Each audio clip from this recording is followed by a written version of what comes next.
नमस्कार, मेरा नाम ज्ञानेश्वर है और आप देख रहे हैं लाइव सिटीज।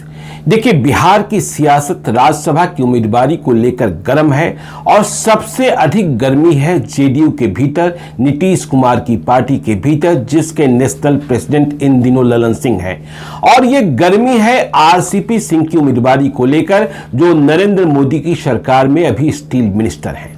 तो देखिए, अब जो अपडेट है उसके मुताबिक आरसीपी सिंह का टिकट करीब करीब कट गया है। 31 मई आखिरी तारीख है। यदि इसके पहले, मतलब जेडीयू के उम्मीदवार की आधिकारिक घोषणा के पहले नीतीश कुमार का मन बदल जाए तो कोई दूसरी बात, लेकिन माहौल तो अब ऐसा ही लग रहा है कि आरसीपी सिंह टिकट से वंचित कर दिए गए हैं। तो टिकट से वंचित कर दिए गए आरसीपी सिंह, तो उम्मीदवार कौन होगा, यह बड़ा सवाल है। आरसीपी सिंह नालंदा से आते हैं। आरसीपी सिंह पहले आईएएस थे। उन्होंने आईएएस की नौकरी छोड़ी नीतीश कुमार के कहने पर। वे राज्यसभा गए नीतीश कुमार के कहने पर, और अब राज्यसभा से विदाई हो रही है। मतलब जेडीयू से टिकट नहीं मिल रहा है। कनेक्शन नालंदा का है, कनेक्शन जाति का है, कनेक्शन कुर्मी जाति का है। तो देखिए, अब यदि आरसीपी सिंह को टिकट नहीं मिल रहा है तो कहने वाले कहते हैं कि सबसे अधिक दावेदारी तो नालंदा जिले की ही है। तो नालंदा जिले की दावेदारी, तो नालंदा जिले की दावेदारी में कौन लोग आते हैं? वैसे चर्चा यह भी है कि यदि आरसीपी सिंह का टिकट नीतीश कुमार काट ही रहे हैं तो वे कोई चौंकाने वाला नाम घोषित कर सकते हैं उम्मीदवार के रूप में। और वह उम्मीदवार जो होगा बिल्कुल ही सामान्य कार्यकर्ता होगा, जिस तरीके से अनिल हेगड़े को उम्मीदवार बनाया गया पहले। तो हमने नालंदा जिला को समझने की कोशिश की, क्योंकि कहा जाता है कि दावेदारी आरसीपी सिंह के टिकट कटने के बाद नालंदा की ही सबसे अधिक होगी। तो जब हम नालंदा में बात कर रहे थे, कुर्मी जाति की बात कर रहे थे, तो लोगों ने पूरे तौर पर कुर्मी जाति की संरचना ही मुझे समझा दी। कुर्मी जाति किस तरीके से इसकी बुनावट है। देखिए, बिहार के कई जिलों की पहचान अलग अलग जातियों के वर्चस्व को लेकर है।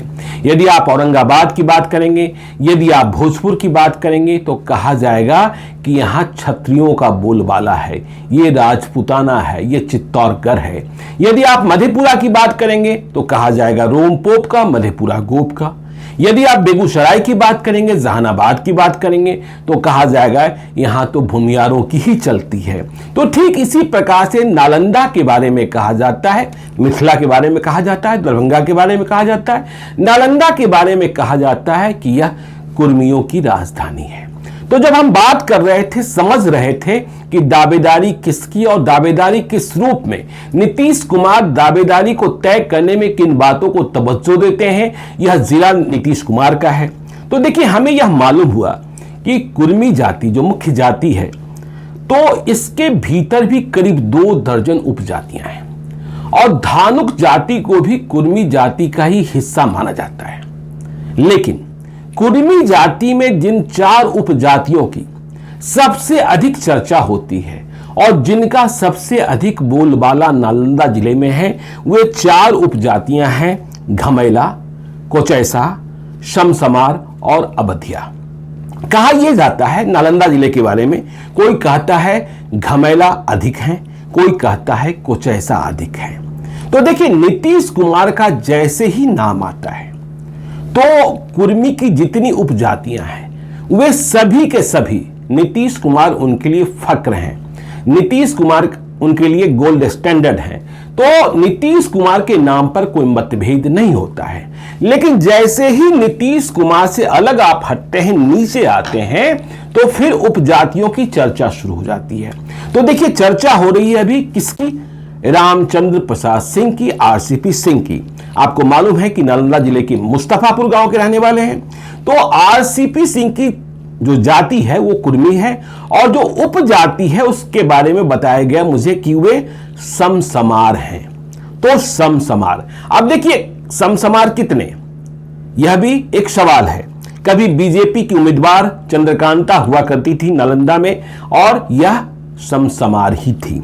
नीतीश कुमार के बारे में आपको पता है, वे कुर्मी जाति में अवधियां हैं, और अवधिया कहा जाता है कि संख्या इनकी अधिक हरनौत और हिल्सा में ही है। नीतीश कुमार जब विधानसभा के टिकटों का बंटवारा करते हैं नालंदा में, तो जो उपजातियों की मूल भावना है या उपजातियों की जो समझ है, पकड़ है, उसमें कोई छेड़छाड़ नहीं करते हैं। जैसे इस्लामपुर और अस्थाना का सवाल हो तो वे घमेला को महत्व देते हैं। हिल्सा, हरनौत, नालंदा का सवाल हो तो वह कोचैसा, इसी तरीके से अवधिया, हरनौत और हिल्सा में वे तय करते रहते हैं।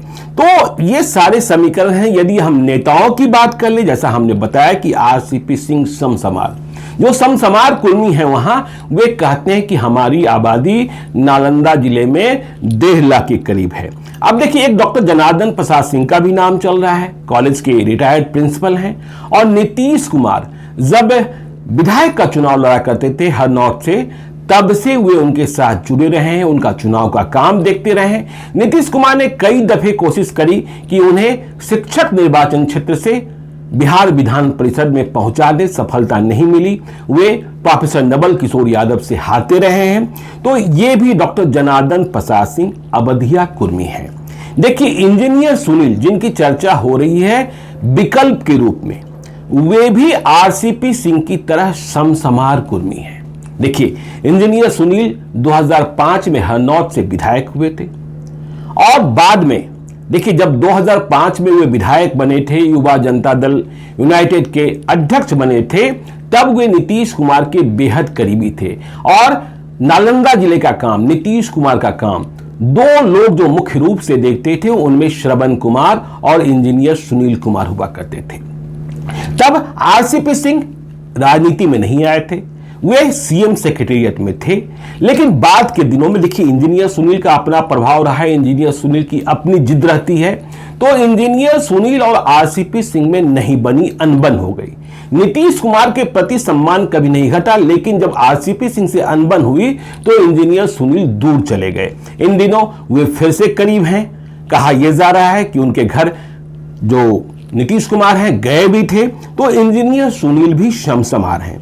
देखिए, श्रवण कुमार के बारे में कहा जाता है कि उन्हें भी आप कुछ ऐसा ही मानिए। कौशलेंद्र कुमार, जो नालंदा के सांसद हैं, आपको मालूम है कि वे भी सामान्य कार्यकर्ता थे। नीतीश कुमार ने अचानक उन्हें टिकट देने का फैसला किया था। जब उनके टिकट का निर्णय हुआ था तो कौशलेंद्र कुमार कल्पना ही नहीं किए थे कि उन्हें नीतीश कुमार दिल्ली में संसद तक पहुंचा सकते हैं। तो कौशलेंद्र कुमार घमेला हैं, जिनके बारे में हमने कहा यह जाता है कि नालंदा में घमेला अधिक की कोचैसा अधिक, दोनों अपने को 19-20 मानते हैं। तो कौशलेंद्र कुमार घमेला हैं। मनीष वर्मा, जो आईएएस प्राधिकारी रहे हैं, जिन्होंने बीआरएस लिया है, पहले यह चर्चा होती रही कि वे 2024 में चुनाव लड़ सकते हैं नालंदा से। तो उनके बारे में भी देखिए, बीआरएस लेने के बाद भी वे इन दिनों मुख्यमंत्री सचिवालय में तैनात हैं और नीतीश कुमार के बेहद करीबी हैं। आरसीपी सिंह के विकल्प के रूप में इनकी भी चर्चा चलती रही है। तो इनके बारे में भी कहा जाता है कि ये घमेला हैं। अभी इनके पिताजी का निधन हुआ था। बहुत ही ख्याति प्राप्त और बहुत ही प्रतिष्ठित डॉक्टर थे। तो मनीष वर्मा आईएएस ओडिशा के लड़के। ठीक इसी प्रकार से हरिनारायण सिंह, जो हरनौत वाले हैं, वे भी कुछ ऐसा है। तो ये जो आप देखते हैं कि ये समीकरण, नालंदा का समीकरण, जैसा हमने बताया कि अवधिया जाति के जो कुर्मी हैं, अवधिया जो उपजाति के जो कुर्मी हैं, वो हरनौत और हिल्सा में दिखते हैं। कुछ ऐसा आपको दिखते हैं हिल्सा में, हरनौत में, नालंदा में, घमेला इस्लामपुर में, अस्थाना में। तो ये सारी बातें जो हमने आपको कहा कि कुर्मी जाति की बुनावट ही लोगों ने समझा दी और कहा कि आरसीपी सिंह जो समसमार हैं, उनसे मेल खा रहे हैं सिर्फ इंजीनियर सुनील कुमार। तो फैसला तो देखिए नीतीश कुमार को लेना है। जैसा मैंने कहा कि नीतीश कुमार को कुर्मी जाति की जितनी उपजातियां हैं, वे सभी के सभी अपना नेता मानते हैं। नीतीश कुमार के नाम पर कोई मतभेद नहीं होता है। लेकिन जैसे ही नीतीश कुमार से अलग कोई सूची बननी शुरू होती है, तो फिर समसमार, अवधिया, घमेला, कुछ ऐसा, इसकी बात शुरू हो जाती है। तो देखना होगा कि यदि सचमुच आरसीपी सिंह का टिकट कट जाता है तो यह टिकट मिलता किसे है। वैसे चर्चा यह भी हो रही है कि किसी धानुक जाति के कार्यकर्ता को टिकट दिया जा सकता है। जैसा हमने आपको पहले ही बताया कि धानुक जाति को भी कुर्मी जाति का ही हिस्सा माना जाता है। तो यह खबर आपको हमने बिहार की सामाजिक जातीय मुनाबत समझाने के लिए बताई। आप देखते रहिए लाइव सिटीज को। यदि अब तक आपने हमारे यूट्यूब चैनल लाइव सिटीज को सब्सक्राइब नहीं किया है तो जरूर कर लीजिएगा, और यदि इस वीडियो को आप फेसबुक पेज के माध्यम से देख रहे हो तो पेज को लाइक कीजिएगा, ट्विटर पर भी हमें फॉलो कीजिए। धन्यवाद।